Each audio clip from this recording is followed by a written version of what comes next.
जनाब उमर अता बंदयाल को retirement advance में मुबारक, मगर एक दिन आएगा जब हशर का मैदान होगा, 2023 के खाते खोले जाएंगे। पूछा जाएगा काजी उल कज़ा कौन था पाकिस्तान का, आपको पेश किया जाएगा। जिले शाह भी आएगा।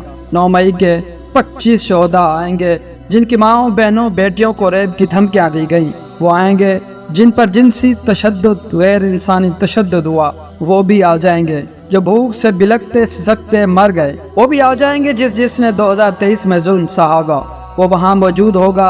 आपसे पूछा जाएगा कि आपने इन मजलूमों के लिए क्या किया और क्या कर सकते थे। आप जवाब देने से कासिर होंगे। वहाँ आपको अपनी पड़ी होगी। आप फतेह खां बंदयाल को नहीं पहचानेंगे और वो आपको नहीं पहचाने। सवाल होगा कि आपके पास क्या इख्तियारात थे। बताया जाएगा आप सबसे बड़ी अदालत के सबसे बड़े जज थे। पूछा जाएगा आप क्या कर सकते थे।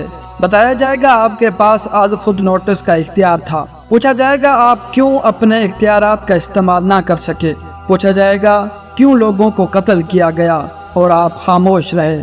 आप कंपनी के बंदों को ढूंढेंगे, लेकिन वो खुद फिरौन, शद्दाद और चंगेज खान वाली कतार में होंगे। आपसे पूछा जाएगा कि क्यों इंसाफ ना किया। जो इख्तियारात आपको दिए गए थे, उनका इस्तेमाल क्यों ना किया। आप इस वक्त क्या मजबूरियां बयान करेंगे, किस दबाव का बताएंगे। आप अपनी मजबूरियां बताएंगे। वहाँ काजी अबू बकर इब्न अल अरबी होंगे जिन्हें अल मंसूर ने जेल में फेंकवा दिया था। वहाँ काजी शरी होंगे जिन्हें हशाम की जेल में फेंकवा दिया गया था। वहाँ काजी इब्ने मंजम होंगे।